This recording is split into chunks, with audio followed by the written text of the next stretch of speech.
हरिद्वार रुड़की विकास प्राधिकरण के कर्मचारी शंभू सिंह जी का रिटायरमेंट कार्यक्रम संपन्न हुआ। इस अवसर पर सभी अधिकारी एवं कर्मचारी उपस्थित थे। सभी ने शंभू सिंह जी के कार्यकाल की प्रशंसा करते हुए उनके स्वस्थ एवं मंगलमय भविष्य की कामना की। आज ही का महीना था, बस साल 2020 ये साल 2022 2 साल का अंतर रहा है। ये हमसे कुछ छोटे थे, ये जानबूझ के छोटे बन गए, कह नहीं सकता। हम और शंभू सिंह जो है साथ साथ प्राधिकरण में आए थे और जैसा कि पूर्व वक्ताओं ने सभी ने कहा है, तो बिल्कुल सरल सादा इनका जीवन रहा है। कोई लाग लपेट वाली कभी उन्होंने बात नहीं की। तो लोग बात जाने की तैयारी करते हैं, सबसे पहले खंडन मिलता है। ये बात हर इंसान के अंदर नहीं होती, ये गुण हर इंसान के अंदर नहीं होता। बहुत से इंतजार करते हैं, लेकिन ये गुण इंतजार जो होता है तो तुरंत जो है क्या नाम हंसते हैं, तुरंत करते हैं।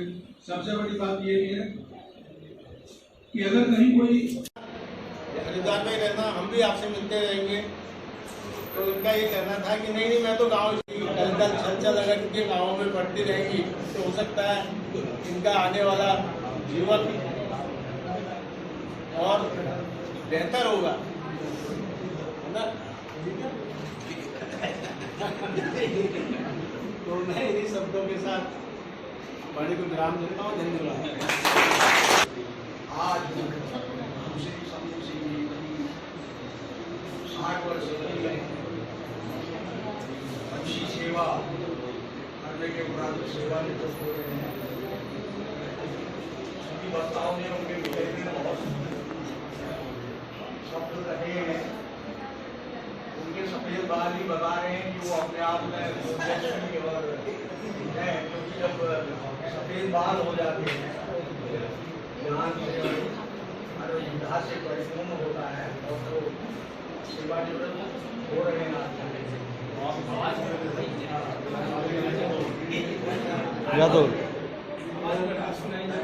अवसर पर क्या मैं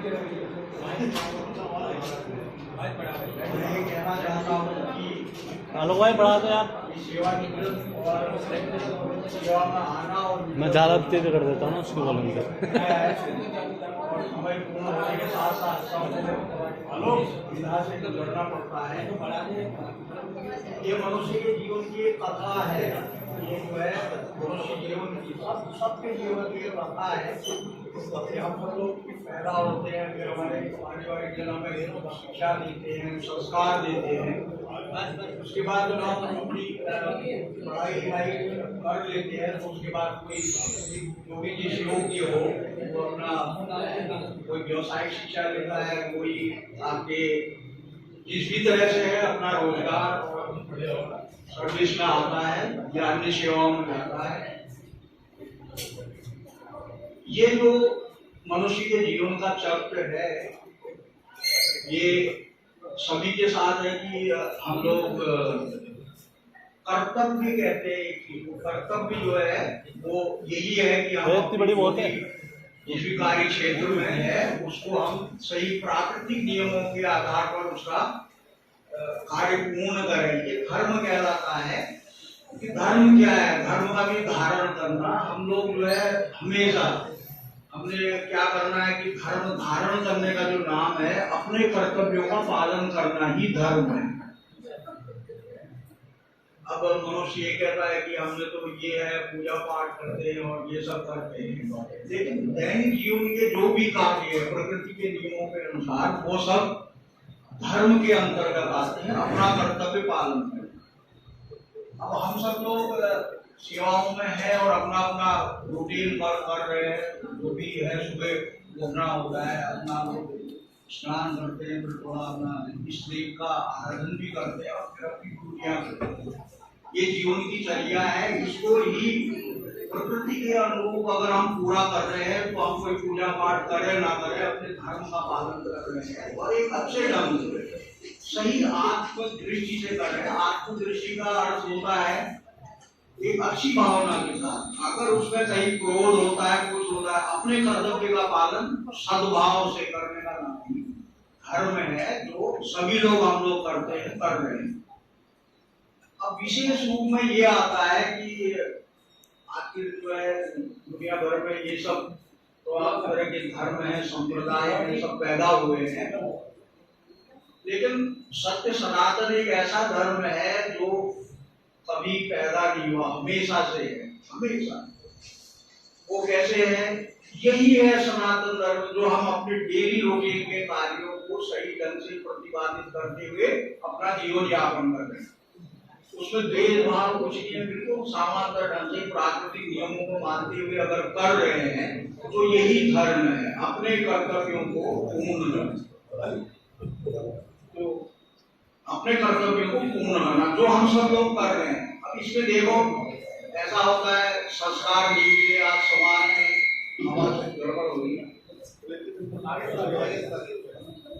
तो भारतीय जो परंपराएं थी हमारी,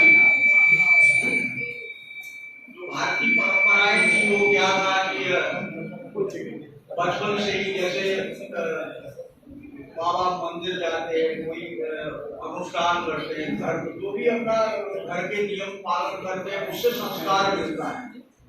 अब मनुष्य कहते हैं हमने एक बच्चा है, जो बच्चा पैदा होता है उसको कुछ नहीं पता कि क्या है, उसको इनोसेंट है, कुछ नहीं पता है, उसको संस्कार दिए, माता पिता मंदिर जाते हाथ धोते, तो वो भी ऐसी जिस भी संप्रदाय धर्म या किसी के अलग अलग पंथ है, अपने संस्कार है, उनमें वही चीज आती है। आप सब लोगों ने देखा है। तो व्यक्ति जो है ऐसा होता है, छोटा सा मनुष्य बच्चा जिसको जिस सांची में डालोगे उस सांची की तरफ वो जाएगा। ये कर्तव्य हमेशा अपने धर्म और सत्य, धर्म क्या है? कर्तव्य पालन है, हमारी ड्यूटी है। हम पैदा हुए, हमें शादी ब्याह के बच्चे हुए, उन सबका भी संस्कार ब्याह सब करते हुए मनुष्य पूरा ये धर्म कार्य ही कर रहा है अपने जीवन में, सब कर्तव्य का पालन। अब कर्तव्य जो भागेगा मुझे ये नहीं करना है, वो बच्चे गिरा ये सब वो नहीं, वो फिर एक गलत हो जाएगा। तो कर्तव्य पालन ही धर्म है। तो ये संस्कार बचपन में ही सब लोग अपने जो भी जिस संप्रदाय पंथ से होता है उसको दिया जाता है। अब ये अर्थ में संप्रदाय क्या है ये समझने की जरूरत है। संप्रदाय ऐसा होता है, एक महापुरुष पैदा हुआ, जैसे सिख समुदाय, उनमें एक महापुरुष पैदा हुए, उन्होंने कुछ लिखा, तो उनका जो पूरा फोकस अपने गुरु के रूप में होता। गलत नहीं है वो, अगर सत्य शिक्षाएं हैं तो आप कहीं से भी पकड़िए, जाएगा वो वही गुस्सा। तो सब संप्रदाय, वो संप्रदाय क्यों है? वहां पर महापुरुष जन्म लिए तो वो बन गए। अब हम कहते हैं कि राम थे, कृष्ण थे या नहीं थे, तो ये बात आती है कि हमारे लोगों में ये मूर्ति स्थापना मंदिर का जो कॉन्सेप्ट आया है वो इसीलिए आया है कि भाई भगवान राम हमारे थे तो ये आकृति थी उनकी, उनके हाथ धनुष था, ये था वो था, वो सब करवाल हमारे काम नहीं रहे। तो ये क्या है, आज से हजारों साल पहले ये सब हुआ। अगर ये लिपिबद्ध नहीं होता और ये मंदिर नहीं होते तो हमारी पीढ़ियों को पता चलता राम कौन है, क्या है, ऐसी कृष्ण ये कौन थे? ऐसे महापुरुष थे जो परमात्मा शक्ति से जुड़े हुए। क्योंकि कभी तो अवतार कहते हैं, अवतार हर व्यक्ति को नहीं बन जाता। जिसने ब्रह्म को देखा, अजन्मा ब्रह्म जो प्रकट होता है वो कभी पैदा नहीं होता। और ये भी कहा गया है, देखो हमारे ये वेद और इनमें ये कहा है, एको हम बहुश्याम। ये तो ये पूरा विशाल हमारा विश्व हो गया, ठीक है। परमात्मा ने कहा मैं एक हूँ और बहुत हो गया। और एक ये भी कहा है उन्होंने, एको हम द्वितीयो नास्ति, मैं एक ही हूँ, दूसरा कोई है ही नहीं। अब इसमें आप समझिए, आपके अंदर भी ब्रह्म है, हमारे अंदर भी, सबके अंदर ब्रह्म विद्यमान है। जो परम ब्रह्म है, जो परम ब्रह्म कहते हैं, जो हम सबका पिता है, मालिक है, उसे परम ब्रह्म कहते हैं। जो हमारे अंदर आत्मा है उसका सीधा सा अर्थ है शिवम शांतम अद्वैतम चतुर्थम अनित्य से आत्मा स विज्ञेय। चतुर्थ है हमारे शरीर का 1/4 भाग आत्मा का है, इसका चतुर्थम अनित्य से आत्मा स विज्ञेय, वही जानने योग्य है। कितना कर्तव्य पालन कर रहे सब कर रहे, अगर ये ज्ञान नहीं है तो उसके बाद क्या होगा? उसमें भाई कितनी बार हमने जन्म लेना, कितनी बार दुनिया में रहना, क्योंकि अभी 5 अरब साल आपकी पृथ्वी सूर्य की उम्र है। क्या हम सीधे ही वो रहेंगे क्या, फिर पैदा होंगे? क्यों? श्लोक तो हमेशा ये कहता है कि मुझे मोक्ष नहीं चाहिए, मुझे मोक्ष नहीं चाहिए। जब जब भगवान का अवतार हो हम उनके सेवक बन के उनकी स्तुति करें। वैष्णव जो भक्त होता है वो कभी मोक्ष नहीं मांगता। क्या मांगता है? ये मांगता है कि जब जब मेरे ईश्वर इस अवतार पृथ्वी है मैं उनकी सेवा करूं। ठीक है? उसके बाद आप समझो मनुष्य ये समझता है यार हमें भगवान अभी मिला क्यों नहीं, भक्ति कर रहे हैं, रात दिन पूजा पाठ सभी करते हैं, हम लोग करते नहीं करते। इसका एक लॉजिक है। अब अगर भगवान राम की आराधना करें तो राम अपने युग में आए, कब आएंगे? त्रेता युग में फिर आएंगे। ये 28वां कलयुग चल रहा, 28 बार तो रामायण भी हो कलयुग हम कहते हैं, जब करते हैं 28वां कलयुग चल रहा तो रामायण 28 बार हो गया आपके यहाँ। और वर्तमान की जो रामायण है वो इसी कल्प की है, सतयुग द्वापर त्रेता कलयुग। जो वेद व्यास जी ने लिखा था तो वो क्या कहानी है राम की, इसी युग की है, इस चतुर्युग की। और कभी कभी आपने देखा होगा, अगर कथा भागवत सुनते हैं तो कहीं भागवत में ये रामायण में ये भी आता है कि जब रामेश्वरम की भगवान राम ने स्थापना की थी तो रावण को पुरोहित बनाया और वो सीता जी को लेके आया वहां पर, नहीं तो यज्ञ पूरा नहीं होता। एक जगह नहीं मिला।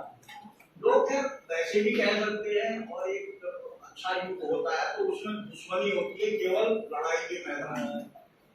उसके बाद अगर युद्ध समाप्त हो गया, चाहे दूसरे दिन होना, सूर्योदय से सूर्यास्त तक युद्ध, उसके बाद सब आम आदमी की तरह रहते थे, क्योंकि लोग ये नहीं कटुता है तो ये सामने आमने सामने दोनों का तलवार एक जिससे भी हो युद्ध होगा, धनुष होगा। और युद्ध के मैदान से हटने के बाद क्या था उनमें? भाईचारा। फिर द्वेष नहीं है, कुछ भी हो सकता है, डिस्कस हो सकती है। और हमारा ये युग क्या है, वो युग है, पीछे से कोई मार जाएगा, आगे से कोई भरोसा नहीं है, कुछ हो रहा है ऐसा किसी को। तो ये चीज जो है द्वापर युग तक हमारे यहाँ फिर भी 50%। दुर्योधन भी था, गलत नहीं चाहता था, भले उसकी जिद थी, मैं तो इनको कुछ नहीं दूंगा, उनकी नोक के बराबर की जमीन नहीं, वो उसकी जिद थी, ठीक है, तो नहीं देता।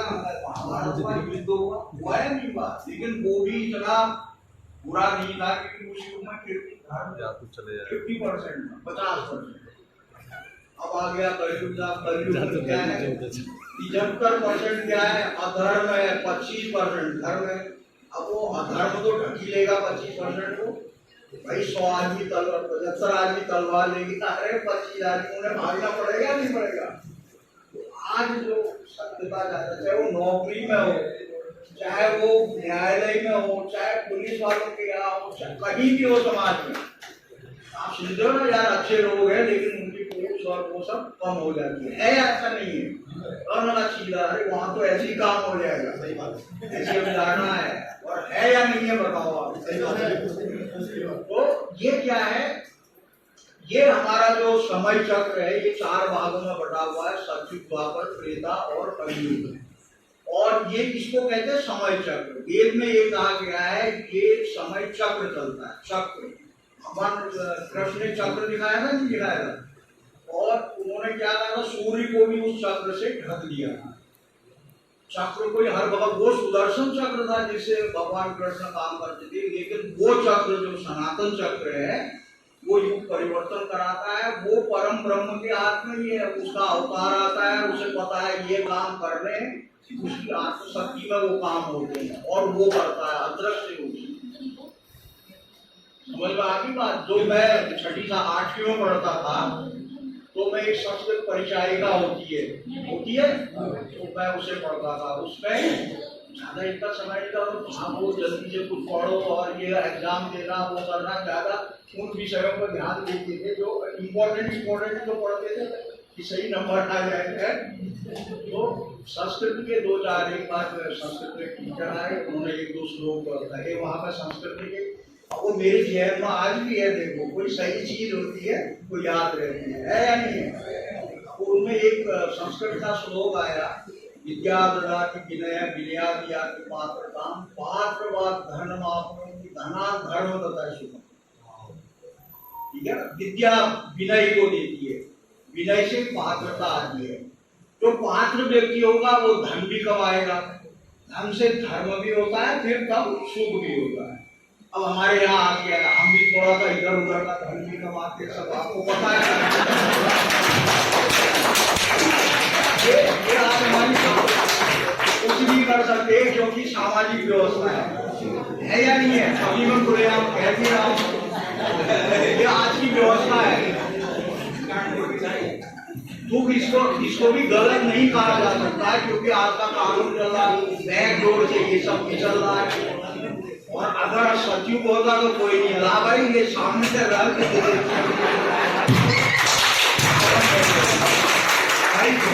ये बिल्कुल सत्य बात है, इसमें इधर उधर जाने की जरूरत नहीं है। क्योंकि समाज आज क्या हो रहा है, आज जो हो रहा है वो 75% ये क्या है, बुराई की वजह से। और ये किसने घेर रखी? लोग ये कहते हैं यार शैतान नहीं है क्या, लोग कहते शैतान भूत प्रेत कुछ नहीं होता। मैं बताता हूँ क्या होता है। ये जो भगवान ने एक तो ब्रह्मा जी की पीठ से अधर्म की पैदा हुआ, कहां से? पीठ से, बैक से, तभी तो पीछे तो गोल की मारता है।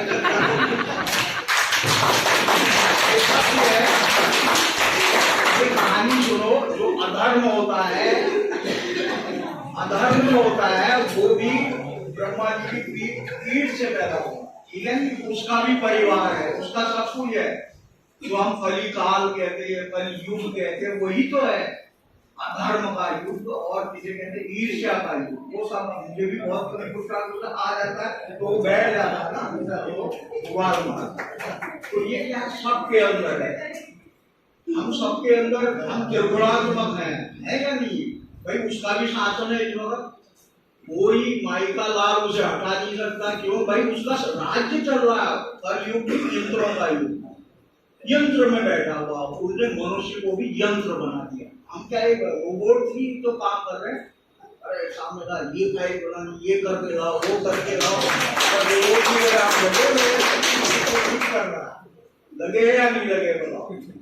तो क्या है कि सबका युग आता है, तो ये युग उसी को दिया गया है। तो इसलिए जितना खून खराबा ये और अभी युद्ध होगा तो पीछे से भी वार हो रहे। देखो जितने यहाँ तक कि इतना वार हो रहा है कि अब ये डालना यहाँ कहाँ है। एक पूजा पाठी व्यक्ति कोई तिवाड़ी है, उसने अपनी माँ, पत्नी, 3 बेटियों को शराबी से काट दी।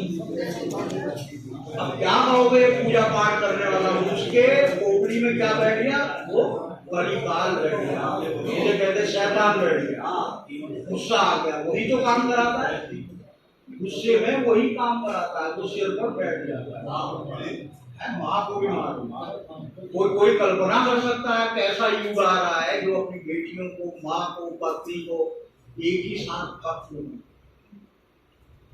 किसी की गलती नहीं होती। ये उसके कर्म के अंदर कहीं लिखा है और एक बुरी शक्ति उस पर सवार होगी और उसने ये कर दिया। अब वो पछता रहा होगा जेल में जाके। जितने भी अपराध कर रहे जेल में जाते हैं, उसके बाद ही तो पछताना होता है कि उबाल और वो सब खत्म हो गया और वो अपना बच गया। सब जगह ऐसा हो रहा। इसलिए मान के चलो कि पॉजिटिव निगेटिव दोनों शक्तियां हैं उसी से। जैसे ये इलेक्ट्रिक का उदाहरण है, निगेटिव पॉजिटिव नहीं जुड़ेगा तो लाइट ही नहीं जलेगी। और क्या है कि हम लोग अपराधियों से भी डरते हैं, लेकिन अपराधी भी डरते हैं। जहाँ अच्छे लोगों को अपराधी भाग जाएंगे मोहल्ला छोड़ के, सब है, ऐसा नहीं है। तो यही समाज बना हुआ, बटा हुआ है और ये सब हो रहा हमारे सामने। ये असली प्रत्यक्ष सब लोग देख रहे हैं, इसे समझने की जरूरत है। अब इसका उपाय क्या है इससे बाहर निकालने का?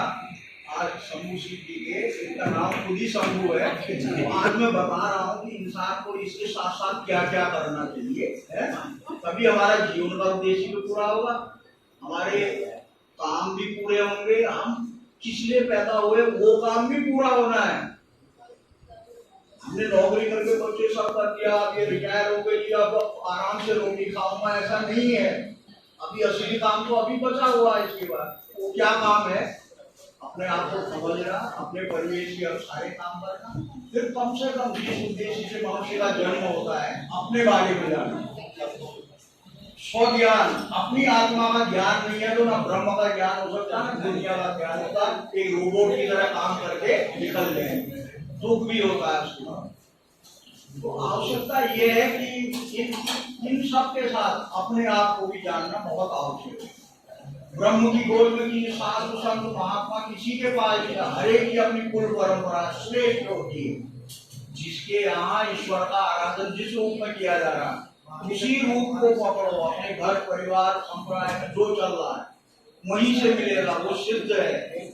अगर हम गुरु नानक जी की भी बात करें तो उनको 500 साल हो गए उनके गए।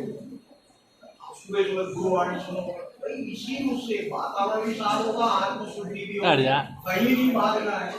आप तीर्थ स्थल जरूर करिए या मत करिए, तीर्थ स्थल जाने का अर्थ ये होता है तो इतनी बड़ी वीडियो तो जाएगी भी नहीं, इतनी बड़ी वीडियो तो जाएगी भी नहीं, बहुत बड़ी वीडियो है, 14 मिनट कुछ की है। हजारों वर्षों से अगर पूजा पाठ हो रही तो उसका वाइब्रेशन आध्यात्मिक होता है, उससे हमें ऊर्जा मिलती है। क्या मिलती है? वो तो कर दो, अपने आप को जगाने की ऊर्जा। इसलिए कहा गया तीर्थों का सेवन करिए। वो भगवान मूर्ति में नहीं बैठा, उन्होंने तो ये कहा कि ये विग्रह है हमारे भगवान का, हम हाथ जोड़ के हाथ को जोड़ दे तुरंत आत्मा में फर्क पड़ता है उससे।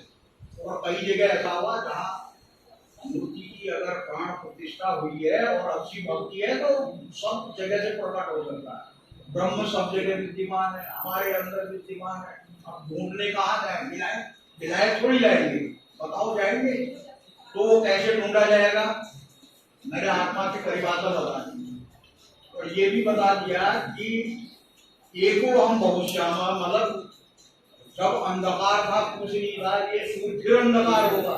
ये सूर्य जब बुझेगा तो अपने 9 ग्रह हमारे सौरमंडल को निकल जाएगा, क्या अपने में समाएगा, फिर उसमें विस्फोट होता है, फिर उसके लाखों करोड़ों साल बाद फिर ये सृष्टि जहाँ हम बैठे इतने उजागर सृष्टि में मनुष्य पूरा घेरता है, इतना साइंस खोज लिया उसने। क्या नहीं खोज लिया? उसने ब्रह्मकण खोज लिया। आपके साइंस में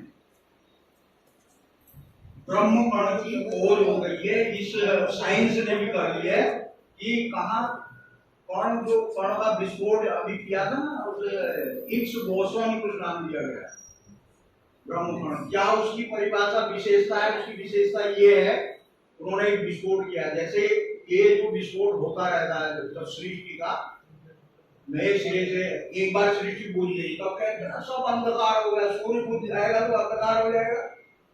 फिर उस सूर्य में विस्फोट होता है, उसी से 9 ग्रह के पिंड बनते, फिर गर्म होते हैं, फिर करोड़ों साल बाद इसमें ये जीवन का चक्र चलता है। तो वो क्या है? वही प्रक्रिया उन्होंने एक 400 करोड़ का था जितने का वो एक गैस बनाया था, उसका बड़े स्तर का भी कर रहे हैं अभी। वो हिग्स बोसोन जो कण उससे विस्फोट से उन्होंने पाया, उसकी विशेषता बता रहा हूँ क्या थी। उस विस्फोट में ये हिग्स बोसोन जो कण था जिसे ब्रह्म कण का नाम दिया गया, वो प्रकट हुआ उस प्रक्रिया में। 1 सेकंड के बहुत ही 1 सेकंड के भी 50 या 60 हिस्से में 1 सेकंड के इतने में प्रकट होके फिर वो विलुप्त हो गया। लेकिन उस सारे जो प्रयोग है उसमें उसके गुण हमेशा विद्यमान। यही ब्रह्म तत्व यही है, उसने प्रकट किया, वो अंतर ध्यान हो गया। अब हम सब लोग यहाँ पर उसको खोज रहे हैं। किसको? परमात्मा। वो ब्रह्म कण, उसकी खोज कण में भी हो गई है। इस कलयुग में जो साइंटिफिक रिसर्च हुई है उसने भी ये सिद्ध कर दिया, कण कण में भगवान।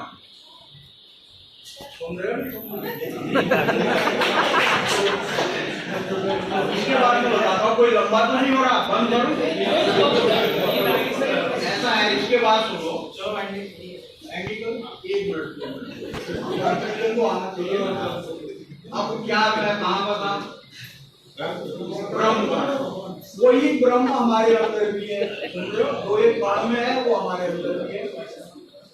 तो इसे कहते हैं ब्रह्म और परम ब्रह्म, जो हम सबको चलाना। और जब हम सब पूरी धरती में ये हो जाता है, क्या कहते हैं, प्रलय, महाप्रलय, तब ये आत्मा उसी ब्रह्म में मिलती है। ओंकार वही है, ओंकार एक छोटा सा आपको दिखता है, लेकिन उसी में सब कुछ समा जाता है। ये सूक्ष्म सब सारी आत्मा में एक लिंग जो है वहाँ ओम के ऊपर एक अर्धमात्रा एक बिंदी है, अर्धमात्रा एक पराशक्ति है, बिंदी उसमें ब्रह्म है, तो आत्म बिंदु है। और इतनी बड़ी दुनिया की सारी जो मनुष्य की आत्माएं हैं वो छोटे से पिंड में आ जाती है। तो क्या कहा गया कि यथा पिंड तथा ब्रह्मांड, जो पिंड में है वही ब्रह्मांड में। हमारे पिंड में भी जो है किससे बना है, पृथ्वी जल अग्नि वायु आकाश का एक पिंड, इसके अंदर एक आत्मा है, ऐसी परमात्मा भी। ये जो हमारे अंदर है वो वहां की है। पूर्ण से पूर्ण निकलता है तो पूर्ण ही अवशेष रहता। परमात्मा की परिभाषा यही तो है, तो हमें भी तो उसी में मिलना है देर सवेर। अभी भले ही कुछ भी कर रहे इधर उधर जान कर बैठे भैया, ये कर्मों के हिसाब से गति भी कही गई है ना, कर्म श्रेष्ठ है, कर्म ही धर्म है। मैंने कहा ना, हम अपनी ड्यूटी कैसे कर रहे हैं, लॉ ऑफ नेचर के अनुकूल कर रहे हैं, तो उससे धर्म अपने आप संचित हो रहा है और अपने आप को प्योरीफाई कर रहा है मनुष्य। जब तक समझ में नहीं आ रहा कभी न कभी तो समझ में आया। तो अनंत जीवन के संचित कर्मों से ही हमें क्या उपाधि मिल सकती है, राम की उपाधि, कृष्ण भगवान की उपाधि, उससे ऊपर भी यंत्र की, उससे सब यही के लोग क्षण सके। जैसे तुम्हारे आइडिया चाहते ना, ऐसे ही वहां भी है। क्या इन्होंने कितना संचित किया, सबको पद मिलता है। जो विधान यहाँ है वही विधान वहां भी है, लेकिन वो कैसा है, आत्मिक है एकदम, जो ना नष्ट होता है ना कुछ होता है। ये शरीर तो नष्ट हो गया, आत्मा तो नहीं होती है ना। तो ये समझने की भी अपनी नौकरी और ये सब करने के साथ साथ हमको अपना कर्तव्य पालन करने के साथ साथ शौक है, अपने उद्धार के लिए भी हमें अवश्य सोचना चाहिए। तो समझ में आ रहा, उसकी गाइडलाइन में हमारे धर्म ग्रंथ हैं, सभी को पढ़िए, कुरान बाइबल से लेकर सब धर्मों का भी ज्ञान होना चाहिए। समय है तो कुछ निकाल के करते रहिए, क्या सही है क्या गलत है उसकी खोज, वो खोज अपने अंदर है। किसी गुरु भंडार को गुरु बना के उसके चरणों को मत बोलिए, अपने आप अध्ययन के बाद अपनी कुल परंपरा के हिसाब से अपने इष्ट को पकड़िए। इसीलिए हमारे यहाँ देवता क्या होता है, देने वाला। सूर्य को देवता मानते, क्या देता है, सूर्य नहीं देता तो जीवित रहते हम लोग। ऊष्मा ऊर्जा से लेकर सब सूर्य देवता है, चंद्रमा देवता है, वो भी अपनी चांदनी देता है, शीतलता देता है। पृथ्वी देवी है, क्या देती है, सारा अन्न सभी चीजें तो खा रहे हैं हम लोग, यही वैभव है। सबकी धन दौलत पृथ्वी है, पृथ्वी के अलावा कोई का खदान यहाँ है, सोना यहाँ से निकलता है, हीरा यहाँ से निकलता है, अनाज यहाँ से निकलता है, उसी से धनाढ्य बनता है। तो पृथ्वी सबसे बड़ा धन कौन है, पृथ्वी, वही सब कुछ दे रही है। हमारे पास जो है सब इसी का दिया हुआ है। ऐसे भले ही हमने नोट छाप के वो भी लकड़ी और उसे ही तो नोट बनाए कागज से, ठीक है, तो सब सारा धन ये है।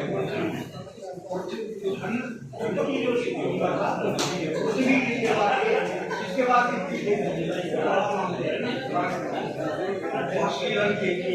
देवता है, पूजे वायु के बगैर जिंदा नहीं रह सकते और आकाश के बगैर जिंदा, ये प्रत्यक्ष देव है। कहाँ ढूंढ रहे हो इसको, देने वाला देवता है, प्रत्यक्ष देव है, दे रहे हैं, तो इनकी आराधना का एहसान नहीं मानना चाहिए आपको। तभी सनातन में ये पूजा है। ये क्या है, प्रकृति की तरफ से लॉ ऑफ नेचर। अगर प्रकृति को संरक्षित रखें तब जीवित है। पाकिस्तान में 1500 लोग बाढ़ में बह गए, हमारे यहाँ भी बह गए। अगर हमने इसको संतुलित किया होगा, कोई जबरदस्ती बारिश करा रहा ऊपर से, ये अरब जैसे देश में बारिश नहीं होती, कृत्रिम बारिश होती, तो प्राकृतिक संतुलन बिगड़ने से सब कुछ खांचे की तरफ मनुष्य खुद ले जाता है, प्रकृति को जो है डिस्टर्ब है। कहने सुनने को बहुत है, लेकिन आज के इस शुभ अवसर पर श्री शंभू जी की सेवानिवृत्ति के अवसर पर मैं समस्त राजगण परिवार की ओर से आपके दीर्घ जीवन और आपके परिवार के सभी सदस्यों के सफल जीवन के लिए कामना करता हूँ और बहुत बहुत बधाइयाँ। आपका सहयोग, आपके मार्गदर्शन प्राधिकरण को आगे भी मिलता रहेगा इन कामनाओं के साथ। बहुत बहुत धन्यवाद।